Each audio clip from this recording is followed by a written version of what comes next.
आज हम लोग इक्विलिब्रियम का, जो कि पिछले लेक्चर में हम लोगों ने पढ़ा था, इक्विलिब्रियम कांस्टेंट का कुछ प्रॉपर्टीज़ वगैरह क्या होता है, कैरेक्टरिस्टिक्स, उसके कुछ यूजेज, कुछ क्वेश्चंस वगैरह देखे थे उसमें।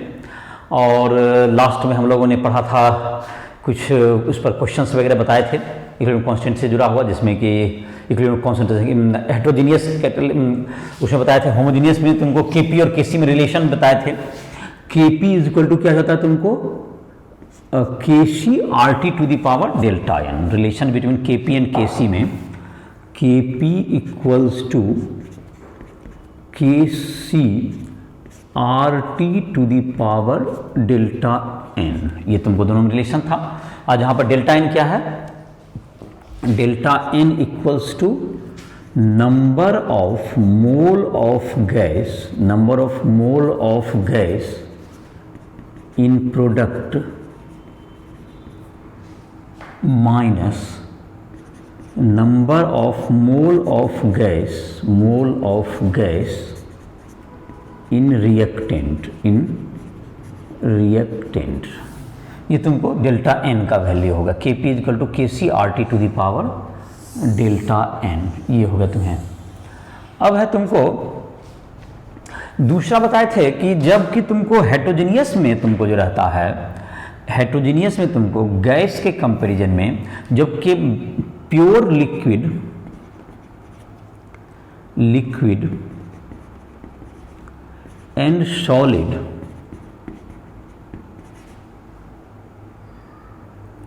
concentration is constant and doesn't vary during reaction, so it is adjusted in equilibrium constant, equilibrium constant, hence its active mass or concentration is taken as 1 in equilibrium expression, equilibrium expression. तो ये तुम्हारा जो question है NCERT book में एक exercise में भी एक क्वेश्चन पूछा हुआ, जो मैंने स्टार्ट करके लिख दिया। एक तुमको जो थियोरेटिकल जो एक्सरसाइज बनाओगे उसमें भी ये बात पूछा गया कि इसको 1 क्यों लिया जाता है। तो उसका कारण यही मैंने कहा कि जैसे k इज इक्वल टू आप लिखते हैं कुछ भी एक्सप्रेशन, यहां पर जैसे कि तुमको जो भी चीज है जो आपने लिखा कुछ भी, तो H2O अगर प्योर आया तो ये क्या करते हैं, इसका जो कांस्टेंट था 55 पॉइंट समथिंग, ये इसको इक्विलिब्रियम कांस्टेंट में आप एडजस्ट करते हैं। तो इसको जाहिर है कि जब इसी में आपने इसको मल्टीप्लाई करके एक नया इक्विलिब्रियम कांस्टेंट का नाम दे दिया, तो जाहिर है इसको तब अगर उसके बाद एक्सप्रेशन लिया जाए तो उसको 1 लेना होगा, और इसीलिए इसको 1 लिया जाता है। तो ये बात तुमको जो मैंने कहा कि एक्सरसाइज में भी एक क्वेश्चन दिया हुआ है, तो ये तुमको 1 लेना है। प्योर लिक्विड या सॉलिड रहेगा तो गैस के तुलना में इसको क्या लिया जाता है, इसको 1 ही लिए देते हैं, जो कि वो इक्विलिब्रियम कांस्टेंट में हम लोग उसको एडजस्ट कर देते हैं। क्योंकि वो through out the reaction constant रहता है, तो जाहिर है उसे इक्विलिब्रियम कांस्टेंट में एडजस्ट कर देते हैं। तो बाकी जो अगर एक्सप्रेशन में देना है तो उसका वैल्यू 1 दे देंगे हम लोग। तो ये तुम्हारा हो गया केपी केसी में रिलेशन मैंने बता दिया, और ये तुमको हेटेरोजीनियस कैटालिसिस में। अभी जो तुमको है कुछ क्वेश्चंस देखते हैं जो तुमको दिया हुआ है, जो कि इक्विलिब्रियम कांस्टेंट से जुड़ा हुआ तुमको काफी क्वेश्चंस है, एक्सरसाइज में भी तुमको दिया हुआ है, और कुछ क्वेश्चन पिछले लेक्चर में भी बताए थे, और एग्जाम्पल एनसीईआरटी बुक में भी कुछ दिया हुआ था जिसका कि चर्चा भी कर दिए थे। 2-3 क्वेश्चन तो पिछले लेक्चर में भी बताए थे। तो इक्विलिब्रियम कांस्टेंट के बहुत से क्वेश्चन दिए हुए रहते हैं, तो अभी तुम्हारा एग्जाम्पल में 1-2 क्वेश्चन दिया हुआ है, उसकी चर्चा कर दे रहे हैं पहले। आज इक्विलिब्रियम कांस्टेंट जुड़ा हुआ जो एग्जाम्पल है, फिर एक्सरसाइज में तुम जो क्वेश्चन बनाओगे, जो तुमको दिक्कत होगा तुम प्ले स्टोर पर राइसोटल ऐप को डाउनलोड करके उससे हमसे संपर्क कर सकते हो। तुमको जहाँ भी दिक्कत होगा तुम मेंटर के रूप में हमें चूज कर सकते हो। मैं जहाँ भी परेशानी होगी उस क्वेश्चन को मैं सॉल्व कर दूंगा। क्वेश्चन हो या तुमको कोई भी कंसेप्ट हो, चूंकि इक्विलिब्रियम में बहुत से क्वेश्चंस भी हैं, और जो तुमको बनाने में हो सकता है कि स्टूडेंट को दिक्कत भी हो सकता है, तो उसके लिए तुम संपर्क कर सकते हो हमसे जहाँ भी समझने में दिक्कत हो। तो कुछ क्वेश्चन मैं बताता हूँ एग्जाम्पल से। एनसीईआरटी एग्जाम्पल 7.8, एनसीईआरटी एग्जाम्पल 7.8, इसमें है कि N2O4 का 13.8 ग्राम N2O4 is taken in 1 liter vessel at 400 Kelvin. At 400 Kelvin. At equilibrium, pressure of gaseous mixture is 9.15 atmospheric pressure, ATM. Calculate Kp, Kc, और जाहिर है कि Kp Kc निकालो और इक्विलिब्रियम कांस्टेंट भी निकल ही जाएगा, तो ये तुमको कैलकुलेट करना है।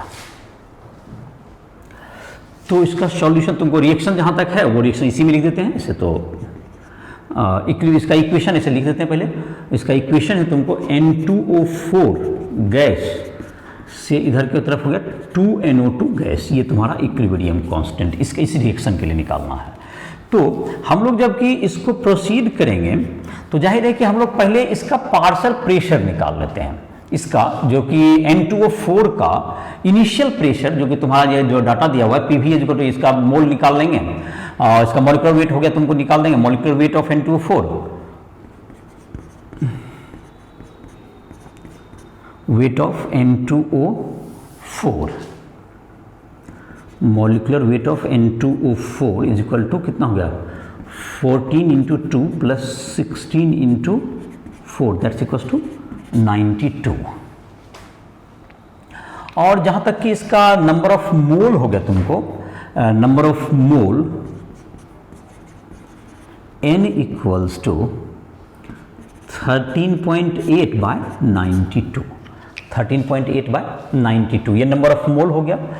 तो इनिशियल प्रेशर, तो आइडियल गैस इक्वेशन हम लोग अप्लाई करते हैं PV इक्वल्स टू nRT, तो ये P is equal to nRT by V, तो ये हो गया तुमको 13.8 बाय 92 इंटू R का वैल्यू ले लेते हैं हम लोग 0.083 और इंटू हो गया तुम्हें 400 और दैट्स इक्वल्स टू तुमको जहाँ तक कि मुझे याद आ रहा है ये हो जाता है तुमको 4.98, ये आ जाता है 4.98, ये तुम्हारा आ गया एटमॉस्फेरिक प्रेशर, ये तुमको एटमॉस्फेरिक प्रेशर में आ जाएगा इसका वैल्यू।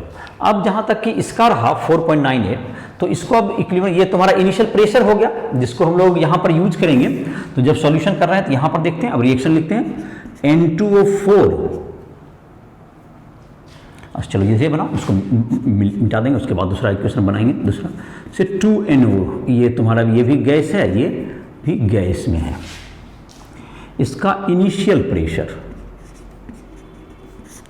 4.98 एटमॉस्फेरिक प्रेशर और ये हो गया 0। एट इक्विलिब्रियम क्या आ जाएगा 4.98 माइनस एक्स और ये इधर 2x। ये मैंने कैलकुलेट नहीं किया, जो मुझे डाटा एनसीईआरटी बुक के आधार पर याद है मैंने लिख दिया, अगर डाटा तुमको इधर उधर हो तो उसमें तुम देख लोगे। तो ये तुम्हारा हो गया 2x हो गया। तो इसका प्रोसेस देखो, जैसे कि इसका एक मोल इसका प्रेशर अगर 1 बार घटता है तो इसका प्रेशर क्या होगा 2 बार बढ़ेगा, क्योंकि सेम वॉल्यूम पे आप वर्क कर रहे हैं और प्रेशर दोनों एक ही वेसल में है। तो मोल का संख्या इसका एक मोल अगर टूटता है तो इसका 2 मोल बनता है। तो इसका प्रेशर में अगर x की कमी होगी तो इसके प्रेशर में 2x की वृद्धि होगी। तो total pressure at equilibrium, total pressure at equilibrium बराबर कितना होगा 4.98 माइनस एक्स प्लस 2x और ये दिया हुआ 9.15 is equal to 4.8 plus x, 4.8 plus x. तो 9 में से तो 5 हो गया और 4.85 तो 4.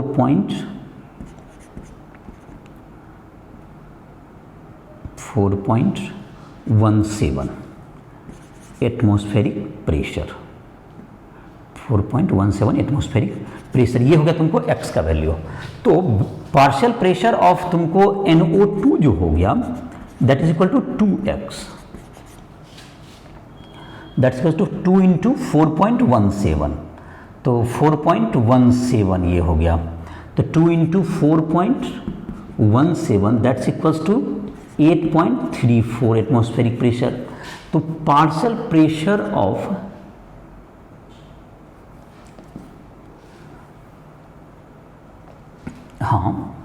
N2O4 जो हो गया तुम्हें, ये कितना हो गया 4.98 माइनस 4.17 दैट्स 0.81 एटमॉस्फेरिक प्रेशर। तो 0.81 के आसपास या जो भी इसका डाटा आ जाएगा लगभग। तो अब जो तुम्हारा है, अब हम लोग केपी के एक्सप्रेशन पे जाते हैं। तो अब हम लोग का केपी का एक्सप्रेशन आ जाएगा, उससे केपी हमारा आ जाएगा, क्योंकि हमारा पार्शियल प्रेशर आ चुका है। तो Kp equals to what I can write, expression है पार्शियल प्रेशर ऑफ NO2 का whole square by partial pressure of N2O4। तो NO2 का पार्शियल प्रेशर कितना है तुम्हें, तो NO2 का पार्शियल प्रेशर 2 इंटू 8.34, 4.17 है तो ये हो गया 8.34 का होल स्क्वायर बाय 0.81, और ये तुम्हारा आ जाएगा अबाउट, तो ये हो गया तुमको 8.4 ये तुम्हारा हो गया,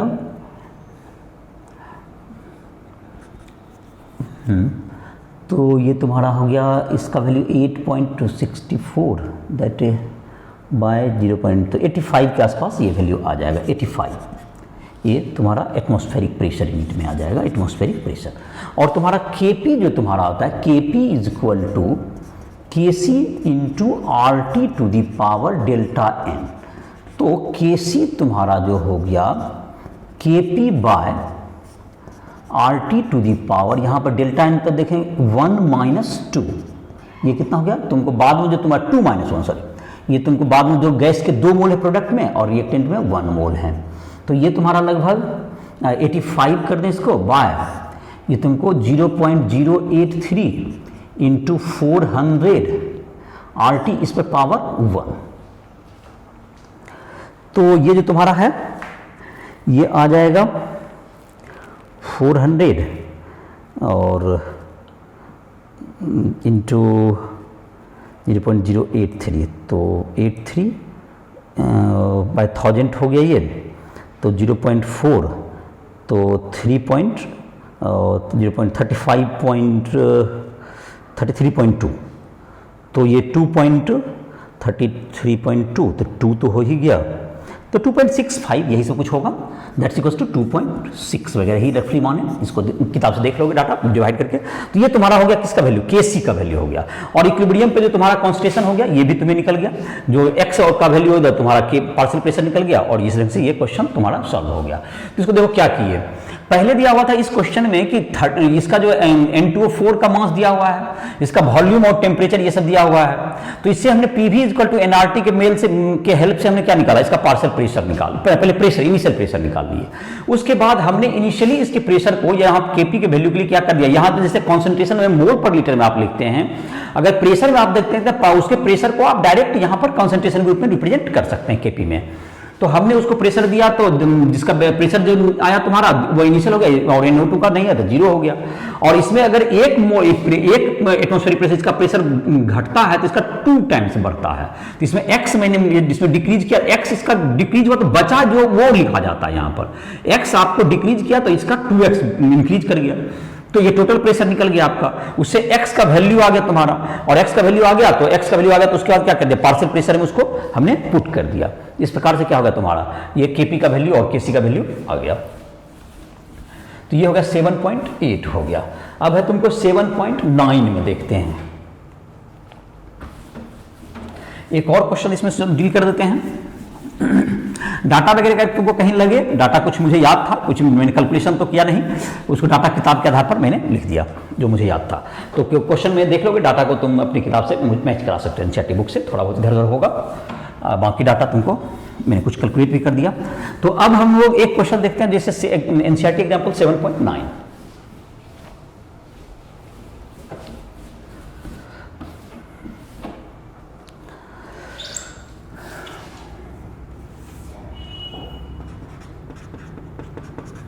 एनसीईआरटी एग्जाम्पल 7.9,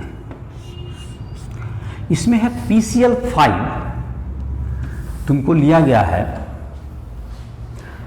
PCL 5 को ब्रेक किया जाता है। PCL 5 को ब्रेक करने से क्या बनता है,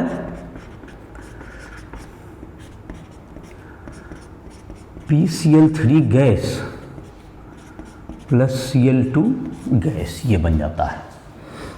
अब है इसका कि तुमको PCl 5 का तुमको ये लिया गया, तुमको इसका जो Kc दिया हुआ है इस रिएक्शन का, वो दिया हुआ है 1.8, और इसमें लिया गया 3 मोल PCl 5 is taken in 1 litre vessel, 1 litre vessel. तो कैलकुलेट 3 मोल 1 लीटर में लिया गया। टेम्परेचर तो कांस्टेंट रहेगा तुम्हारा, जो भी टेम्परेचर रहेगा। तो इसका निकालना ये है तुम्हें, जो फर्स्ट तुम्हें जो पार्ट में दिया हुआ है, तो इसका निकालना है कि इन सबों के इक्विलिब्रियम कॉन्सेंट्रेशन क्या होंगे। तो ये इक्विलिब्रियम कॉन्सेंट्रेशन निकालना है, equilibrium concentration of equilibrium, calculate equilibrium concentration.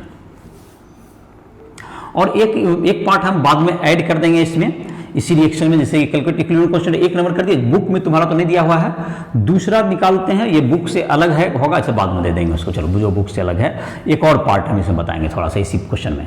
तो इसको सॉल्यूशन करते हैं। तो PCl 5 गैस से बन गया तुमको PCl3 gas plus Cl2 gas. तो ये तुम्हारा जो कंसंट्रेशन हो गया, तुम्हारा इनिशियल कंसंट्रेशन क्या हो, 3 मोल बाय 1। तो इनिशियल जो कंसंट्रेशन हो गया, इनिशियल कंसंट्रेशन मोल पर लीटर में, मोल पर लीटर में क्या आ गया तुमको, 3/1, 3 मोल पर लीटर। और इसका क्या है, ये 0, और इसका भी होगा 0। तो ये तुम्हारा हो गया at equilibrium, concentration at equilibrium. तो ये क्या होगा तुम्हारा 3.3 माइनस x, इसका आ गया, इसका कंसंट्रेशन 1 मोल टूटेगा तो इसका 1 मोल बनेगा, तो ये तुम्हारा x, और इसका भी x बन गया। तो अब जो Kc होगा तुम्हारा, Kc तुम्हारा इक्विलिब्रियम पे कंसंट्रेशन हो गया तुम्हें, मोल पर 1 लीटर वेसल है ही।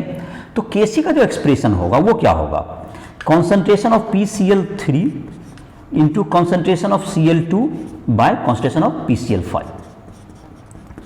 तो ये होगा तुम्हें 1.8 equals to x into x by 3 minus x.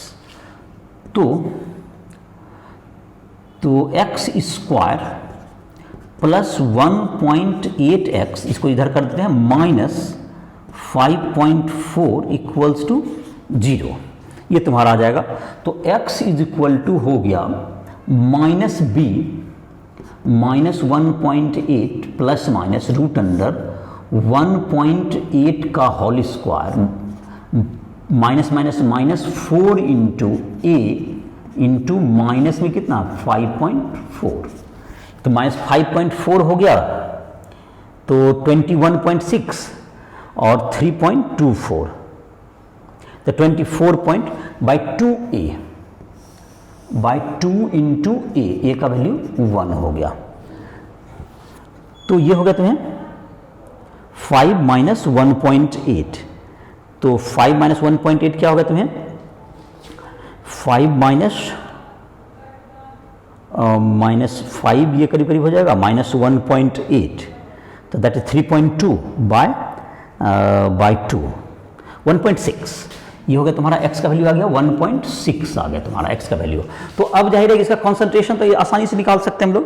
तो कॉन्सेंट्रेशन PCl5 का क्या होगा तुमको, concentration of PCl5 equals to 3 minus x का मतलब 3 minus 1.6 that is 1.4, concentration of PCl3 that is equal to 1.6 m molarity है ये 1.4 मोलरिटी बचा। कॉन्सेंट्रेशन ऑफ Cl2 का कहें that is equal to 1.6 molarity. तो ये तुम्हारा आंसर हो गया।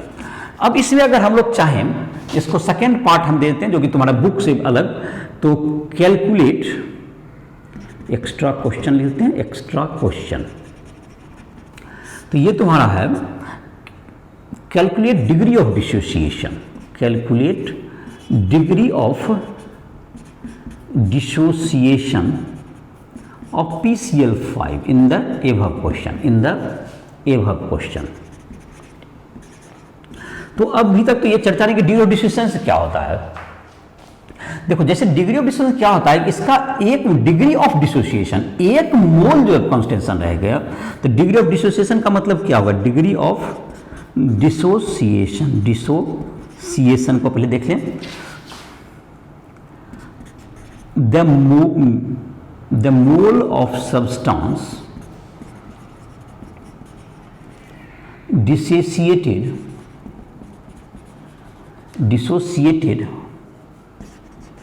when its concentration is unity, when its concentration is unity is called degree of dissociation, degree of dissociation of the substance, degree of dissociation of the substance। तो अगर ये तुमको यहाँ पर जो निकला है तो डिग्री ऑफ डिसोसिएशन निकालना हो तो इसको क्या करना पड़ेगा, इसको डिग्री ऑफ डिसोसिएशन करना, तो यहाँ पर 3 मोलरिटी है तो वह कितना टूटता है, 1.6 के आसपास टूटा। तो 3 में अगर ये तुमको, तो 1 में क्या जितना ब्रेक करेगा वो क्या कहलाएगा, इसका डिग्री ऑफ डिसोसिएशन कहलाएगा। तो ये तुमको, ये जो तुम्हारा x निकला, it is not degree of dissociation, ये डिग्री ऑफ डिसोसिएशन नहीं है। तो डिग्री ऑफ डिसोसिएशन निकालने के लिए हमको क्या करना पड़ेगा, इसको फिर से बनाते हैं, इसको डिग्री ऑफ डिसोसिएशन, इसको एक अलग क्वेश्चन समझ लो।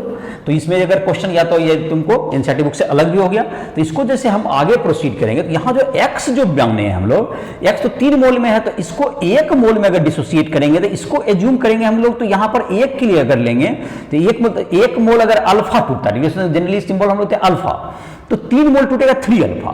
तो यहां पर हम अल्फा नहीं लिख के, एक्स नहीं लिख के, इसको 3 अल्फा लिखेंगे। तो यहां पे एक्स, यहां पे 3 अल्फा आ जाएगा, यहां पे 3 अल्फा, तो जो अल्फा का वैल्यू आएगा वो डिग्री ऑफ डिसोसिएशन होगा। तो जो तुम्हारा यहां पर जो है, तो क्वेश्चन बनाने का जो तरीका है वो क्या हो जाने वाला, चेंज होने वाला है। तो मैं इसको क्वेश्चन तुमको वही रहेगा, डाटा जो तुम्हारा है इनिशियल, तो डिग्री ऑफ डिसोसिएशन का तुम डिफिनेशन लिख सकते हो। अब इस क्वेश्चन में इसको बना के दिखाते हैं। देखो एक्सप्रेशन लिख देते हैं, उसका सॉल्व कर लोगे अपना। तो बाकी डाटा जो क्वेश्चन से ही लिया, एनसीईआरटी का जो बुक का जो क्वेश्चन था वही लिया गया। तो क्वेश्चन का जैसे डाटा क्या रखेगा तुम, PCl5 का कॉन्सेंट्रेशन है इनिशियल 3m कॉन्सेंट्रेशन, Kc है 1.8, और क्वेश्चन ही हुआ calculate degree of dissociation of PCl5। Solution, PCl5 gas से बन गया PCl3 gas plus Cl2 gas. Initial concentration में तो कोई अंतर नहीं पड़ा, 300, और at equilibrium concentration at equilibrium, तो 3 हो गया। इसमें अल्फा का डिफरेंशिएशन है तो 1 माइनस अल्फा। तो ये देखो इस ढंग से जूम करेंगे तो यहाँ पे क्या आ जाएगा, 3 अल्फा हो जाएगा, ये 3 अल्फा बनेगा, ध्यान रहे। तो Kc का एक्सप्रेशन जब आएगा अब की बार, तो इसका ये तुम्हारा आ जाएगा, तो थोड़ा डायरेक्ट लिख देते हैं, 3 alpha into 3 alpha by 3 into 1 minus alpha. तो Kc का एक्सप्रेशन है 1.8, that's equal to 3 alpha square by 1 minus alpha. तो ये तुम्हारा हो गया 3 अल्फा स्क्वायर प्लस, और 3 माइनस अल्फा है plus 1.8 alpha minus 3 alpha square minus 5.4 equals to 0। तो अल्फा जो तुम्हारा आ जाएगा, इसको जो कैलकुलेट करेंगे तो -b 1.8 plus minus root under 1.8 का होल स्क्वायर 3.24 और -4 इंटू ए का वैल्यू 3, ए इंटू सी का वैल्यू -5.4, तो 5.4 इंटू 12, तो 5.4 इंटू 12, 5.4 इंटू 12 64.8, तो 67 point something, root under 67 point something, by क्या हो गया 2 इंटू ए का मान 3 हो गया, 3 दूनी 6, तो 67 पॉइंट समथिंग, तो ये हो जाएगा 8.2, 67 का हो गया करीब करीब 8.2, हाँ 8.2 में 1.8 माइनस हो गया, 8.2 माइनस 1.8, तो करीब करीब हो गया 6.4 बाय 6, 6.4 बाय 6, तो 1 पॉइंट, तो ये तुम्हारा जो भी कैलकुलेशन होगा, इसको मैंने प्रोसेस समझ गया होगा, तो ये तुम्हारा 1 मोल में जितना टूटेगा वो क्या हो जाएगा तुम्हारा, ये डिग्री ऑफ डिसोसिएशन कहलाता है। तो ये तुम्हारा हो गया 2 इंटू ए, तो इसमें अप्रॉक्स कैलकुलेशन की का कारण कुछ तुमको इधर उधर दिक्कत बुझा रहा है, तो ये तुम्हारा डिग्री ऑफ डिसोसिएशन निकल जाएगा अल्फा, तो इस ढंग से तुम डिग्री ऑफ डिसोसिएशन क्या कर सकते हो, कैलकुलेट कर सकते हो। तो तुम्हारा ये हो गया डिग्री ऑफ डिसोसिएशन निकालने का तरीका। तो डिग्री ऑफ डिसोसिएशन कब किसमें डिफाइन करता है, 1 मोल पर लीटर में जो डिफाइन करेंगे वो डिग्री ऑफ डिसोसिएशन कहलाता है। अब हम लोग देखते हैं इसके बाद एक टॉपिक है तुमको Gibbs energy and equilibrium constant.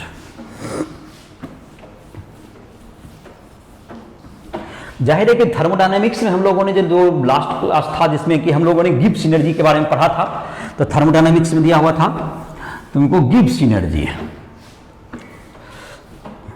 ये स्पॉन्टेनिटी को जज करता है। किसी सिस्टम का अगर किसी रिएक्शन में गिब्स एनर्जी चेंज अगर निगेटिव होता है तो वो सिस्टम, तो एक टॉपिक हम लोग पढ़ते हैं गिब्स एनर्जी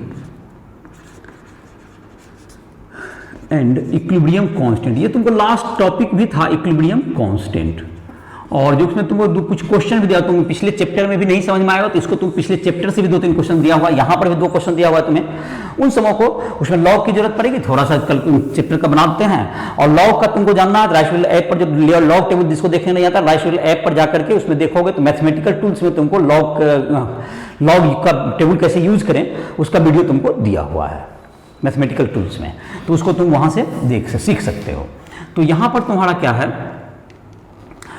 ये तुम्हारा हो गया जो तुम्हारा है लॉग का, यहां पर देखते हैं तो for spontaneous process delta G less than 0, non spontaneous process delta G greater than 0, at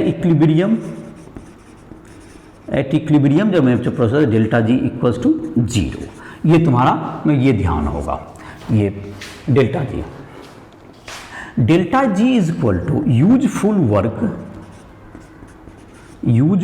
work that can be done by system, the system. इतना डेल्टा जी का जो वैल्यू होता है किसी में, इतना यूजफुल वर्क वह कर सकता है, उतना इसके पास स्टोर हो गया जितना गिब्स एनर्जी निगेटिव हुआ। तो ये जो तुम्हारा होता है डेल्टा जी, जो तुम्हारा होता है डेल्टा जी नॉट, जो लिखते हैं delta G naught is equal to Gibbs energy change, standard तुम्हारा standard Gibbs energy change at 298 K and 1 atmospheric pressure. तो डेल्टा जी जो तुम्हारा किसी भी टेम्परेचर पर जो तुम्हारा डील होगा, delta G equals to delta G not plus R T ln k, log e base पर लेंगे, और क्यू यहाँ पर QC मतलब QC लेते हैं हम लोग, लॉग QC। ये तुम्हारा इक्विलिब्रियम कांस्टेंट नहीं है, ये इक्विलिब्रियम कांस्टेंट नहीं है, ये क्यूसी तुम्हारा जबकि इक्विलिब्रियम में आ जाएगा तो ये तुमको डेल्टा जी जीरो होगा, तब ये किसी एक्सप्रेशन बन जाएगा। ये तुमको है, ये क्यूसी जो तुम्हारा होता है ये इक्विलिब्रियम कांस्टेंट कब बनता है, जब क्यूसी का मतलब हो गया प्रोडक्ट का कॉन्सेंट्रेशन, जो भी प्रोडक्ट तुम्हारा जब इक्विलिब्रियम रहे ना रहे उसके डिसाइड नहीं है। प्रोडक्ट का कॉन्सेंट्रेशन ऊपर बाय रिएक्टेंट का जैसे निकालते हैं एक्सप्रेशन वही रहेगा, बट वो इक्विलिब्रियम में रहेगा या ना रहेगा उसके अकॉर्डिंगली आप वैल्यू दीजिएगा, दैट इज क्यूसी, जो पिछले लेक्चर में बताए भी होंगे। At equilibrium delta G equals to 0, then QC equals to KC। तो 0 equals to delta G not और क्या हो जाएगा प्लस 2.303 RT, यहाँ लॉग में 10 बेस पे कर देते हैं, लॉग KC ऐसा कर सकते हैं आप। जब भी 2.3 तो यहाँ बेस चेंज हो गए, ई बेस से 10 बेस आ जाएगा इक्विलिब्रियम पे। तो यहाँ पर जब क्या आ जाएगा तुम्हारा लॉग 0 बराबर माइनस क्या होगा तुम्हारा माइनस, ये तुम्हारा हो गया 0 is equal to minus this one delta G not बराबर माइनस 2.303 RT log 10 बेस पर KC।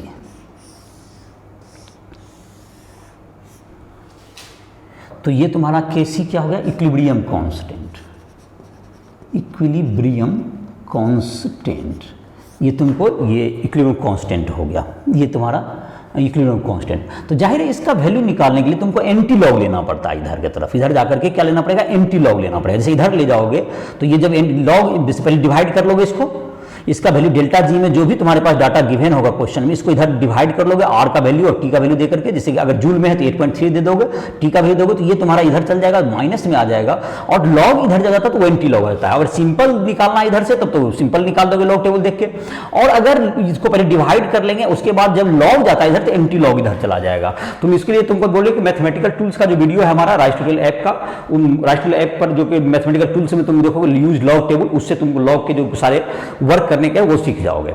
उसके बाद तुमको इजीली तुम कौन सा क्वेश्चन बना सकते हो, जो तुम्हारा पिछला जो चैप्टर था 6 पॉइंट, उसमें भी लास्ट में 3 जो क्वेश्चन दिए हुए उसमें भी इसी पर बेस्ट क्वेश्चन दिए हुए हैं। अभी तुमको जो एनसीईआरटी में है, एनसीईआरटी एग्जाम्पल तुम बना लोगे 7.10 और 7.11, ये 2 क्वेश्चन तुमको दिए हुए हैं जो मैंने कहा, ये तुमको इसके बाद इसको बैठा लोगे। और जहां लॉग टेबल में दिक्कत हो तो तुमको प्ले स्टोर से राइस ट्यूटोरियल ऐप को डाउनलोड करो और वहां पर तुम क्या कर लो, उस लॉग टेबल को यूज करने का डाटा वगैरह दिया हुआ, और बाकी सिंपल ही क्वेश्चन है, डाटा लॉग टेबल का ही काम है और कैलकुलेशन करना, इसमें कोई विशेष बात नहीं है, ये सॉल्व हो जाएगा तुम्हारा। सिर्फ लॉग का यूज करने आना चाहिए, और लॉग का जाहिर है यूज करने सीखना ही पड़ेगा क्योंकि आगे भी इसकी जरूरत पड़ेगी। इस चैप्टर में इक्विलिब्रियम में हर जगह लॉग टेबल की जरूरत पड़ेगी, तो लॉग टेबल का तुमको ऐसे भी यूज करने सीखना है।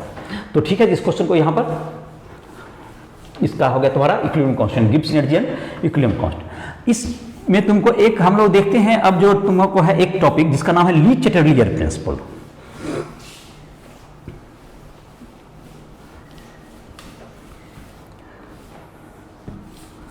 ली चैटरलियर प्रिंसिपल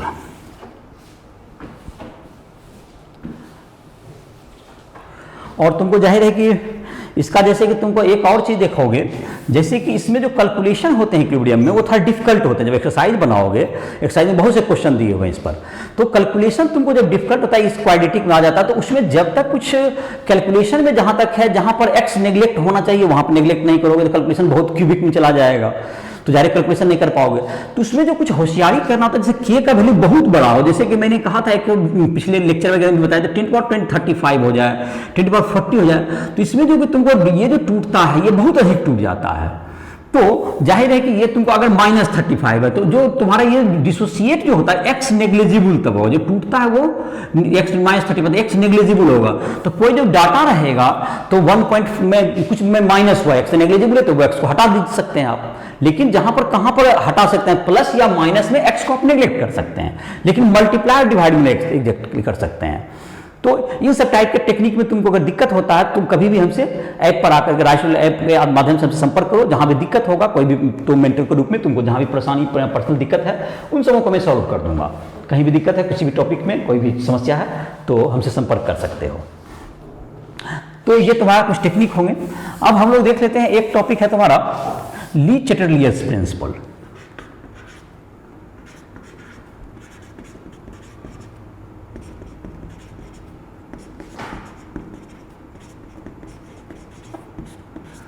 तो ये प्रिंसिपल कहता है कि तुमको कोई भी सिस्टम अगर इक्विलिब्रियम में हो और इक्विलिब्रियम स्टेब्लिश करने वाले एक या अधिक फैक्टर को आप चेंज कर दें तो उसका इक्विलिब्रियम डिस्ट्रॉय हो जाएगा, लेकिन वह पुनः उस दिशा में उसी डायरेक्शन में टेंस टू होगा रिएक्शन, जिससे कि उस काउज को वह समाप्त कर सका जिसने उसके इक्विलिब्रियम को डिस्टर्ब किया।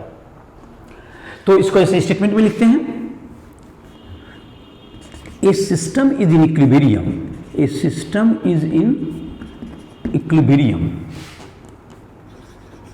is in equilibrium and one of the factor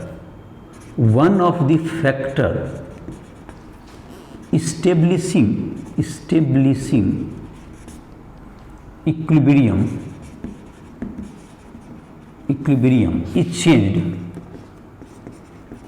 is changed so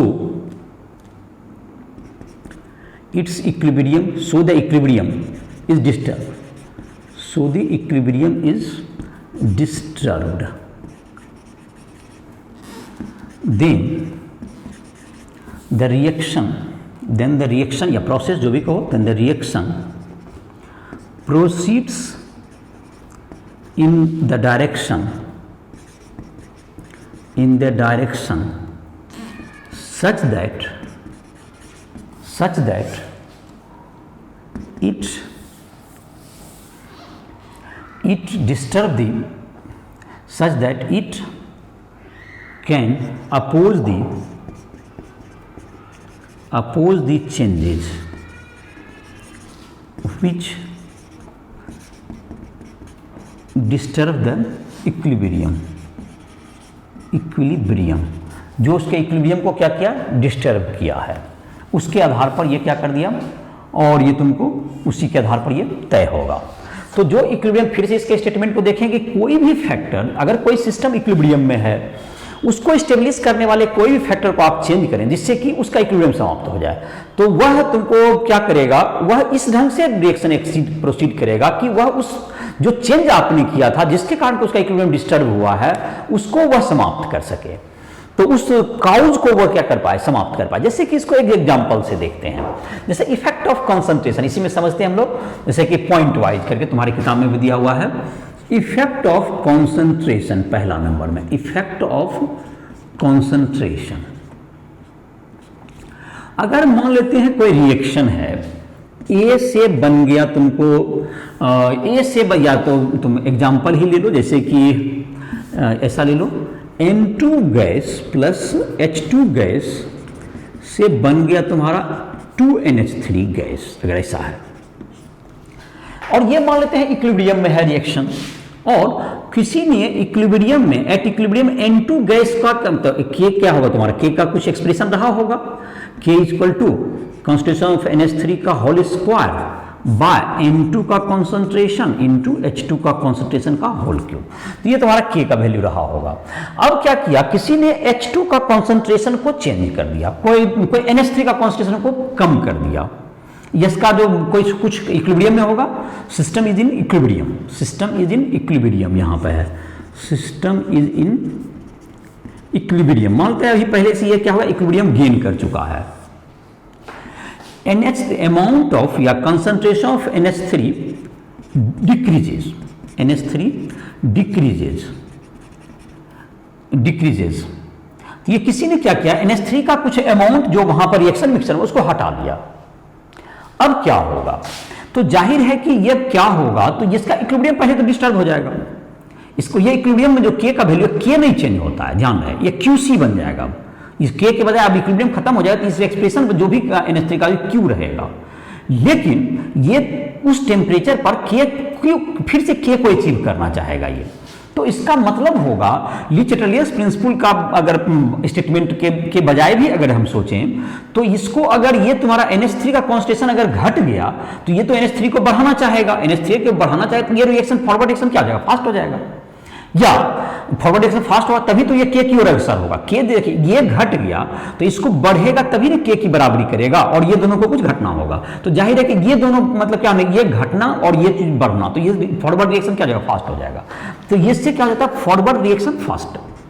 इससे क्या हो जाएगा, फॉरवर्ड रिएक्शन फास्टर। ये तुमको ऐसे भी कॉमन के आधार पर बताया। दूसरा लीच-रीगल प्रिंसिपल के स्टेटमेंट पर लेते हैं इसको। देखिए क्या होगा, आपने कहा कि ये जब NH3 के कॉन्सेंट्रेशन किसी ने कम कर दिया तो रिएक्शन इस डायरेक्शन में प्रोसीड करेगा, उस काउज को वो खत्म कर पाए जिसने कि उसको इक्विलिब्रियम को डिस्टर्ब किया। तो इक्विलिब्रियम को किसने डिस्टर्ब किया, NH3 के अमाउंट को कम कर दिया आपने। तो उस आपने इक्विलिब्रियम NH3, तो वह रिएक्शन इस ढंग से प्रोसीड करेगा कि वह NH3 को और बना सके। तो NH3 को बनाने का मतलब है कि फॉरवर्ड रिएक्शन आपका फास्ट हो जाएगा। तो फॉरवर्ड रिएक्शन आपका फास्ट होगा। इसमें लीच-रीगल प्रिंसिपल में क्या कहता है, फिर से इस बात को गौर करो कि आपने इसका इक्विलिब्रियम को कैसे डिस्टर्ब किया। आपने पहले इक्विलिब्रियम में था, आपने NH3 को निकाल लिया, NH3 को निकालने से इसका इक्विलिब्रियम डिस्टर्ब हो गया। तो लीच-रीगल प्रिंसिपल कहता है कि जिसने डिस्टर्ब किया जिस काउज से, एक तो काउज क्या है यहाँ पर, NH3 का कम होना, तो वह रिएक्शन उसको प्रोड्यूस करने की कोशिश करेगा। तो इसका मतलब फॉरवर्ड रिएक्शन फास्टर हो जाएगा। तो तुमसे जो क्वेश्चन परीक्षा में पूछा जाएगा एग्जाम में, या तुमको ऑब्जेक्टिव हो, ऑब्जेक्टिव क्वेश्चन में अक्सर इस सब टाइप के क्वेश्चन आते हैं कि इसको कम कर दिए, इसको बढ़ा दिए, या जो टॉपिक बता रहे हैं थ्योरेटिकल काफी ऑब्जेक्टिव्स आते हैं, जितना भी ये तुम लीच-रीगल प्रिंसिपल पर तो काफी डील हो जाएंगे तुमको। तो इस एक्सप्रेशन पर भी तुम सोच सकते हो या तुमको डायरेक्ट लीच-रीगल प्रिंसिपल पर भी सोच सकते हो, दोनों साइड तरह से बन जाता है। अब इसी में कोई कहे एडिंग NH3, अगर एडिंग NH3 तो ऐड कर दिया NH3 तो इक्विलिब्रियम फिर डिस्टर्ब होगा। तो इक्विलिब्रियम डिस्टर्ब हो गया, तो इक्विलिब्रियम डिस्टर्ब होगा, तो अब एडिंग, किसी ने एडिंग करके उसको डिस्टर्ब किया, तो इसका मतलब कौन सा होगा, तो इसको अब ऐड कर दिया तो इसको घटाना चाहेगा, तो घटाना चाहेगा तो ये कौन सा है, backward reaction faster, backward reaction faster, backward reaction faster. अब इसी टाइप का जैसे N2 को या H2 का कॉन्सेंट्रेशन बढ़ा देगा तो फिर भी इसको घटाने के लिए फॉरवर्ड तो फास्ट हो जाएगा। तो ये तुमको जो भी तुम कॉन्सेंट्रेशन के चेंज के आधार पर इसको डिसाइड कर सकते हो इजीली। आई होप कि तुम समझ गया होगा इसको तर्क के साथ कि कैसे तुमको जब इक्विलिब्रियम घटाते हैं, रिएक्टेंट का आप घटाते हैं तो ऑटोमेटिक फॉरवर्ड, रिएक्टेंट को अगर कम कीजिएगा तो फॉरवर्ड बैकवर्ड तेज हो जाएगा, और रिएक्टेंट को बढ़ाएंगे तो फॉरवर्ड तेज हो जाएगा। तो इस प्रकार से क्या होगा, और प्रोडक्ट में वही जस्ट उसका रिवर्स होता है। तो इस प्रकार से क्या कर सकते हैं इसको, ये लीच-रीगल प्रिंसिपल पर हमने इफेक्ट ऑफ कंसंट्रेशन को डील किया। दूसरा था तुमको इफेक्ट ऑफ प्रेशर। जैसे तुमको इसी इक्वेशन में देते हैं effect of pressure, effect of pressure. तो ये जो तुम्हारा है इफेक्ट ऑफ प्रेशर, आप अगर इंक्रीज डिक्रीज करेंगे तो ये तुमको अलग अलग इक्विलिब्रियम में ये अलग अलग ढंग से चेंज होगा। इसमें क्या होगा कि अगर तुमको मान लेते हैं, ये तुमको देखो पहले इसमें लॉजिक इसी इक्वेशन में देखते हैं, N2 गैस पर ही डिपेंड करता है प्रेशर, प्लस 3H2 गैस, ये 2NH3 गैस बना। पहले इसी इक्वेशन के रूप में देखते हैं। अब यहां पर किसी ने प्रेशर इंक्रीज किया, suppose that pressure increases at equilibrium, pressure increases, पहले इक्विलिब्रियम में था, system in equilibrium, initially system at equilibrium, pressure किसी ने अब क्या कर दिया, एकाएक इंक्रीज कर दिया। तो प्रेशर इंक्रीज कर दिया तो Le Chatelier principle pressure increases, Le Chatelier principle के आधार पर क्या होगा, प्रेशर डिक्रीज करना चाहेगा। तो प्रेशर डिक्रीज करने का मतलब होता है number of mole of gas को डिक्रीज करना। तो मोल ऑफ गैस अगर डिक्रीज करेगा तो प्रेशर आपका डिक्रीज करता है, PV = nRT। तो प्रेशर अगर डिक्रीज करता, प्रेशर आपने इंक्रीज किया, pressure increases, then according to Lee-Chatterjee's principle, Lee-Chatterjee principle, the system try to decrease pressure, pressure आपने बढ़ाया तो डिक्रीज, जस्ट अपोज करेगा, decrease pressure by reducing the number of mole of gas, by reducing the number of mole of gas, the number of mole of gas, by reducing the number of mole of gas। so तो मोल घटेगा कैसे, आप forward reaction को fast करते हैं ना, 4 मोल gas से 2 मोल बनता है, hence so forward reaction faster, forward reaction faster, इसमें फॉरवर्ड फास्टर हो जाएगा। तो ये तुमको प्रेशर इंक्रीज से, अगर देखो इसमें भी क्या फॉरवर्ड हमेशा फास्ट नहीं होगा, यहां पर मोल घटाना है, ये बात है। तो यहां पर चूंकि इसमें डेल्टा एन ग्रेटर देन 0 है तो डेल्टा एन लेस देन 0, इसका क्या है, डेल्टा एन लेस देन 0 है, तो प्रेशर इंक्रीज फॉरवर्ड को favour, delta N less than 0 है तो pressure increase favours forward reaction. और डेल्टा एन अगर ग्रेटर देन 0 होता है यहाँ पे किसी रिएक्शन में इफ, तो प्रेशर इंक्रीज बैकवर्ड रिएक्शन को फेवर करेगा, प्रेशर इंक्रीज बैकवर्ड रिएक्शन को। Delta N is equal to 0, no effect of pressure change, equilibrium ही no effect on equilibrium, no effect on equilibrium pressure change का, pressure change से कोई फर्क नहीं पड़ेगा इक्विलिब्रियम पे। जब तुमको क्या बोले कि अगर प्रेशर तुमको जब घटाइएगा बढ़ाइएगा, जैसे कि डेल्टा एन तुम्हारा जैसे 0 वाला रिएक्शन जैसे देखें,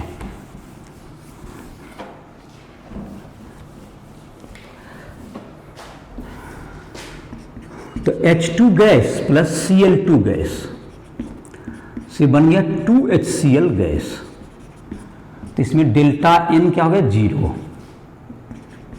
नो इफेक्ट ऑफ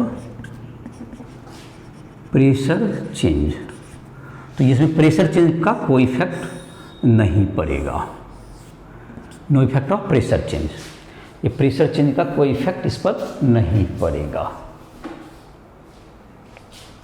तो इसमें प्रेशर चेंज का कोई इफेक्ट नहीं पड़ेगा। और अगर प्रेशर तुमको डेल्टा एन ग्रेटर, जैसे कि तुमको यहाँ पर था डेल्टा एन लेस देन 0, और किसी में जैसे डेल्टा एन ग्रेटर देन 0 हो जाए, जैसे PCl5 से गैस से बन गया तुमको कौन जी PCl3 gas plus Cl2 gas, तो इसमें डेल्टा एन क्या है तुमको Cl2 गैस, तो डेल्टा एन ग्रेटर देन 0 है, जैसे प्रेशर इंक्रीज किया, प्रेशर इंक्रीज करेगा तो यहाँ पर क्या होगा, ये प्रेशर डिक्रीज करना चाहेगा, डिक्रीज करेगा तो ये देखो डिक्रीज कैसे होगा, प्रेशर आप इंक्रीज करेंगे तो डिक्रीज करेंगे क्या होगा, आपका मोल ऑफ गैस को डिक्रीज करना होगा, तो बैकवर्ड तेज हो जाएगा, बैकवर्ड फास्टर, प्रेशर इंक्रीज तो बैकवर्ड फास्टर। तो ये तुम्हारा अब जाएगा प्रेशर इंक्रीज के जस्ट उल्टा प्रेशर डिक्रीज में होगा आपका, जस्ट यही कंसेप्ट होगा कि वो अपोज करेगा, अगर आप डिक्रीज करेंगे तो वो इंक्रीज करना चाहेगा, तो एक मोल जिधर बढ़ रहा हो उधर की ओर जाना चाहेगा रिएक्शन, तो ये तुम्हारा तर्क क्या हो जाता है, बदल जाता है। तो ये तुम्हारा तो लॉजिक जब ध्यान रखोगे तो वो तुम्हें कोई भी क्वेश्चन को बनाने में हल्का में आसानी रहेगी, और तुमको याद करना चाहोगे तो हो सकता है तुम भूल जाओगे तो उसमें तुमको निगेटिव मार्किंग भी हो जाएगा। इसलिए जाहिर है कि लॉजिक को देखो और अकॉर्डिंगली जो लॉजिक में बता रहा हूं तुमको आसानी से समझा जा सकता है, और फिर से अगर एक बार तुमको हो गया तो फिर से वीडियो को रिवाइव करके उसको देखो और याद करने के बजाय उसको समझो। तीसरा तुम्हारे बुक में है effect of inert gas, effect of inert gas, तो इसका है यही तुम्हारा no effect of inert gas at constant volume on equilibrium, equilibrium ही डिस्टर्ब नहीं होगा, क्योंकि इक्विलिब्रियम के एक्सप्रेशन में जाहिर है तुम्हारा जो एक्सप्रेशन होता है, जैसे कि तुम्हारा कोई भी रिएक्शन लेंगे तो उसमें इनर्ट गैस तुम्हारा जैसे कि कॉन्सेंट्रेशन मोल पर लीटर में कॉन्सेंट्रेशन लेते हैं आप, ABCD कुछ भी तुम्हारा रिएक्टेंट या प्रोडक्ट, उसका कॉन्सेंट्रेशन क्या फर्क पड़ेगा, मोल वही है, वॉल्यूम भी आपका सेम रहेगा, तो इक्विलिब्रियम कॉन्सेंट्रेशन में चेंज ही नहीं होगा, तो फिर इक्विलिब्रियम ही डिस्टर्ब नहीं होगा, नो इफेक्ट हो गया। इफेक्ट ऑफ टेम्परेचर ले लेते हैं, इसका देखते हैं इफेक्ट ऑफ टेम्परेचर। तो रिएक्शन जहां तक है दो तरह के होते हैं, एक्सोथर्मिक और इंडोथर्मिक, और दोनों पर इफेक्ट भी अलग अलग होगा। जैसे कि तुमको ये जो रिएक्शन है तुम्हारा N2 gas plus 3H2 gas से NH3, इसी एग्जाम्पल से समझ रहे हैं, इसी एग्जाम्पल से समझिए, इसका डेल्टा H होता है निगेटिव होता है कुछ माइनस, मतलब एक्सोथर्मिक है, डेल्टा H निगेटिव है, 100-46 होता है जहाँ तक मुझे याद आता है, एक्सोथर्मिक रिएक्शन है ये एक्सोथर्मिक रिएक्शन का एक एग्जांपल हुआ। एक्सोथर्मिक रिएक्शन में क्या होगा, अब टेम्परेचर इंक्रीजेज का ही चर्चा करते हैं, टेम्परेचर इंक्रीज कर दिया at equilibrium, increases at equilibrium, तो इक्विलिब्रियम क्या होगा, डिस्टर्ब हो जाएगा इसका। अगर ये टेम्परेचर इंक्रीज करे तो ये चाहेगा कि टेम्परेचर को डिक्रीज करें, तो टेम्परेचर जब इधर तुमको क्या होगा, तो ये तुमको इधर दिस प्लस हीट है, तो ये तुमको प्रोडक्ट प्लस हीट लेकर के ये क्या चाहेगा कि प्रोडक्ट तो इधर की ओर रिएक्शन प्रोसीड कर जाएगा। अगर टेम्परेचर इंक्रीज कीजिएगा तो ये तुमको एक्सोथर्मिक हीट निकलता है, तो टेम्परेचर बढ़ाना मतलब हीट को बढ़ाना, हीट तो ये घटाना चाहेगा टेम्परेचर को, तो इधर होगा तो और हीट निकलेगा और टेम्परेचर राइज करेगा। तो बैकवर्ड में जबकि फॉरवर्ड होगा तो और हीट डिप्लीट होगा तो टेम्परेचर बढ़ेगा, लेकिन लीच अगर टेम्परेचर इंक्रीज हुआ है तो टेम्परेचर को डिक्रीज करना चाहेगा रिएक्शन, तो जाहिर है कि इधर से तो और हीट एक्सोथर्मिक है तो ये हीट लिबरेट होगा तो टेम्परेचर और बढ़ेगा, लेकिन लीच प्रिंसिपल के आधार पर इसका अपोजिट होना है, मतलब टेम्परेचर राइज हुआ, टेम्परेचर ये चाहेगा सिस्टम डिक्रीज करना, इट मींस ये क्या हो जाएगा तुम्हारा इट मीन्स ये तुम्हारा बैकवर्ड रिएक्शन फास्टर, ये बैकवर्ड रिएक्शन फास्ट हो जाएगा। तो इसका मतलब कि ये तुमको एक ऑप्टिमम टेम्परेचर पे इसको रिएक्शन को कराना पड़ेगा, क्योंकि उससे नहीं तो रिएक्शन रेट तुम्हारा क्या हो गया, ये तुमको ये फॉरवर्ड एक्सोथर्मिक बा इंडोथर्मिक अगर होगा, इंडोथर्मिक रिएक्शन होगा, temperature rise favours forward reaction, just इसके अपोजिट हो जाएगा फॉरवर्ड रिएक्शन। तो ये तुम्हारा फॉरवर्ड रिएक्शन को फॉरवर्ड करेगा। तो ये तुम्हारा जहां तक कि है, जैसे NH3 का केस है, तो बहुत ज़्यादा अगर रिएक्शन को आप कम भी करते हैं तो इसका क्या होगा, तुमको इसका रेट बहुत घट जाता है। तो जाहिर है कि इसके लिए तरीका ये होता है, NH3 को आप क्या करते रहिए, बाहर करते रहिए, जिससे कि ऑटोमेटिक इक्विलिब्रियम रीच ही नहीं करेगा। दूसरा तरीका ये होता है कि आप जो है क्या कीजिए, एक मतलब कैटलिस्ट का यूज करें, जो कि इसमें Fe वगैरह कैटलिस्ट के रूप में यूज करके उसके रेट को बढ़ाया जाता है, क्योंकि ज़्यादा टेम्परेचर पे ये क्या होता है, कम होने लगता है। दूसरा है कि इक्विलिब्रियम को NH3 को हटाते रहेंगे तो ऑटोमेटिक है कि आपका जो है इक्विलिब्रियम रीच नहीं कर पाएगा। तो इक्विलिब्रियम में अगर रहा तो टेम्परेचर राइज पे क्या होगा, तुम्हारा ये इक्विलिब्रियम को रिवर्स NH3 ब्रेक करने लगेगा। NH3 का जो बहुत ज़्यादा फर्टिलाइजर में NH3 गैस का काफ़ी प्रयोग होता है, इसलिए जो तुमको हैबर प्रोसेस है इसका काफ़ी यूज होता है हर जगह, ये अमोनिया बनाने का। तीसरा तुम्हारा हो गया ये तुम्हारा टेम्परेचर का जो है तुमको इफेक्ट ऑफ टेम्परेचर हो गया। अब जहां तक कैटलिस्ट जैसे डालेंगे, इफेक्ट ऑफ कैटलिस्ट जैसे है, इफेक्ट ऑफ कैटलिस्ट, तो कैटलिस्ट कहीं भी एक्सप्रेशन में नहीं होता, ये रिएक्शन के मिक्सचर का जहां तक थर्मोडायनेमिक्स में इसका जो है रेट ऑफ रिएक्शन जरूर बढ़ाता है, लेकिन ये तुमको no effect of catalyst on equilibrium, इस पर कोई फर्क नहीं पड़ेगा इक्विलिब्रियम पे। ये तुमको क्या करता है, ये तुमको एक एक्टिवेशन इन एनर्जी को लोअर करता है, it decreases catalyst, I mean catalyst decreases activation energy. और इसके बारे में और भी जो क्लास 12 में जब केमिकल काइनेटिक्स पढ़ाएंगे तो इफेक्ट ऑफ कैटलिस्ट उसमें पढ़ाएंगे केमिकल काइनेटिक्स चैप्टर में। तो ये इक्विलिब्रियम में इसलिए फर्क नहीं पड़ा, क्योंकि कैटलिस्ट कहीं पर जो के का जो एक्सप्रेशन होता है उसमें इफेक्ट, चूंकि वो रिएक्शन में और प्रोडक्ट में कहीं रिएक्टेंट में रहा तो प्रोडक्ट वगैरह में कहीं भी जब बैलेंस इक्वेशन वो गायब हो जाएगा। तो जब रहेगा तो एक्सप्रेशन में ही वो नहीं दिखेगा, तो जाहिर है कि उसका कोई इफेक्ट ही नहीं पड़ेगा कैटलिस्ट का। तो ये तुम्हारा हो गया लीच-रीलेस प्रिंसिपल में ध्यान रखोगे कि जिस के कारण आपका इक्विलिब्रियम बिगड़ा, अगर प्रेशर को आपने इंक्रीज किया और वह इक्विलिब्रियम डिस्ट्रॉय हो गया, तो वह चाहेगा कि प्रेशर को, अगर आपने इंक्रीज किया तो प्रेशर को डिक्रीज करना चाहेगा, अपोजिट करेगा। आप टेम्परेचर राइज करें तो टेम्परेचर को फॉल कराना चाहेगा। जिस कारण से उसका इक्विलिब्रियम बिगड़ेगा उसको क्या करना चाहेगा, उसको रिस्टोर करना चाहेगा, उसके जस्ट उसको, तो इस डायरेक्शन में प्रोसीड करेगा, उसको क्या कर सके, अपोज कर सके। तो तुम इसको देख सकते हो, इस पर काफी ऑब्जेक्टिव क्वेश्चंस वगैरह भी रहते हैं जो अक्सर पूछा जाता है। आई होप कि तुमको बन जाएगा। जहां दिक्कत होगा तुम हमसे संपर्क करो, जहां भी कहीं भी परेशानी होगी। और तुम क्वेश्चन वगैरह भी एक्सरसाइज में तुम्हारा दिया हुआ है, तुम्हारा जो है केमिकल इक्विलिब्रियम इसके साथ समाप्त हो जाता है तुम्हारा। लेकिन आयनिक इक्विलिब्रियम तुम्हारा नेक्स्ट लेक्चर में हम लोग आयनिक इक्विलिब्रियम लिखेंगे जिसमें आयन रहेगा। और कोई भी क्वेश्चंस वगैरह में दिक्कत है तो लगभग तुम्हारा चैप्टर जो है 35 वगैरह क्वेश्चन नंबर तक जहां तक मुझे याद आ रहा है उसमें बन जाएगा तुम्हें। कुछ क्वेश्चन दिए हुए हैं जो कि इस पर भी बेस्ड, जो लीच-रीलेस प्रिंसिपल पर हैं। कुछ इक्विलिब्रियम कांस्टेंट का जो पहले क्वेश्चन बताए थे उसमें जो कोई कैलकुलेशन वगैरह में जो क्या सावधानी करना, क्या होशियारी करना, उन सबों के लिए तुम कभी भी संपर्क कर सकते हो, जिससे कि कैलकुलेशन में तुमको इक्वेशन वगैरह कंट्रोल में रहे, कहाँ पर नेग्लेक्ट करना है। जहां पर कि मैंने कहा कि प्लस माइनस में रहे, जबकि अगर वो क्वांटिटी स्मॉल है प्लस माइनस तो आप उसको नेग्लेक्ट कर सकते हैं। और बिना नेग्लेक्ट किए, बिना होशियारी किए बहुत से कैलकुलेशन काफ़ी डिफिकल्ट हो जाते हैं। मैथमेटिकल कैलकुलेशन का उसमें चाहिए, जरूरत पड़ता है। मैथमेटिकल कैलकुलेशन नहीं तो काफ़ी डिफिकल्ट हो जाए, जिससे कि उसको बनाना काफ़ी मुश्किल हो जाता है। तो इस तरह का जहां भी दिक्कत है, तुमको मैंने कुछ टेक्निक बताया अभी, और कुछ क्वेश्चन वगैरह के आधार पर स्पेसिफिक तुमको उसमें जो है वहां पर निर्णय करके करना पड़ता है। जो एक्सरसाइज में दिए हुए तुमको कहीं भी दिक्कत होगा तो हमसे पूछना। एनसीईआरटी बुक्स में भी है, और तुमको एनसीईआरटी बुक को पहले बना लो, उसमें भी काफ़ी इस चैप्टर में तो काफ़ी एक्सरसाइज में भी क्वेश्चन दिए, एग्जाम्पल में भी बहुत से क्वेश्चन हैं, तो काफ़ी प्रैक्टिस करना एक सब्जेक्ट है। तो इसी के साथ इस लेक्चर को समाप्त कर रहे हैं। फिर नेक्स्ट लेक्चर में जो कंसेप्ट का तुम्हारा होगा वो है तुम्हारा आयनिक इक्विलिब्रियम का, जिसके बाद के लेक्चर में लेंगे। तो इसी के साथ